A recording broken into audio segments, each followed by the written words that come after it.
Sa video natin ngayon mga gar, tayo ay magluluto ng ginataang tilapia na may kasamang pechay. So, una, maglalagay tayo dito ng pangalawang gata. Ayan.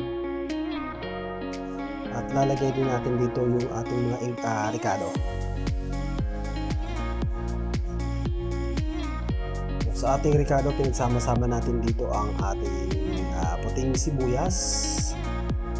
Lalagyan din natin syempre yan ng ating pulang sibuyas. At ilalagay na rin natin dito ang bawang. At isasama na natin ang kamatis. Ayan. So yan mga gar, yan ang ating ricado for today's tilapia na may kasamang pechay. So mamaya na natin syempre ilalagay yung ating ceiling cream.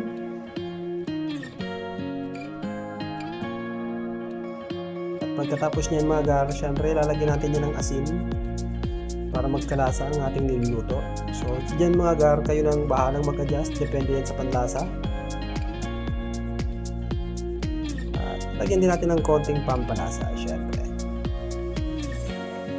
Ang ating konting veggie lang.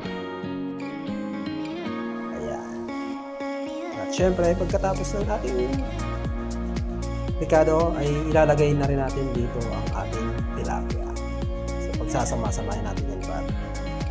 At ito ay pakukulaan natin ng 5 minuto. Okay.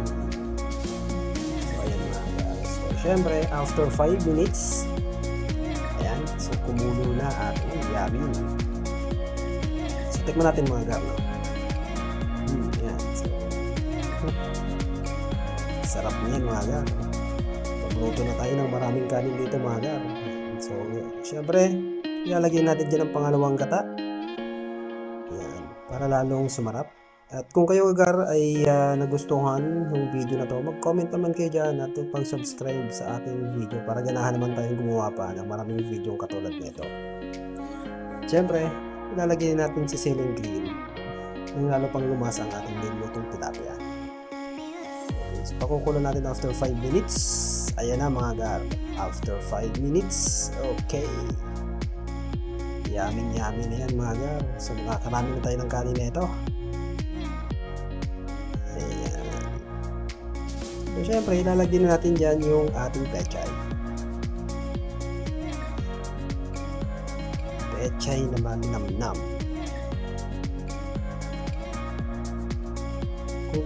Kung napapanood yung tugar, no, kung kayo man ay nasa ang sulok ng mundo, paki-comment naman dyan para alam natin kung saan umabot ang video natin. So after 5 minutes mga gar, ayan, so titingnan natin ulit. Okay na, ayan na, luto na. Konting-konti na lang at maluluto na ito mga gar. Ayan, so okay na yan mga gar. So syempre, pa-subscribe naman dyan mga gar kung tayo ay nasasarapan sa ating tilapia. Paki-comment na lang din inyong mga heart at thumbs up.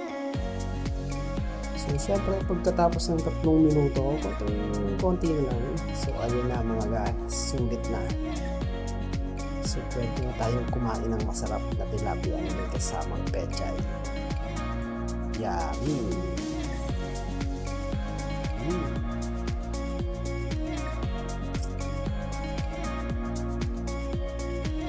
I-share naman ito mga gar. Maraming salamat.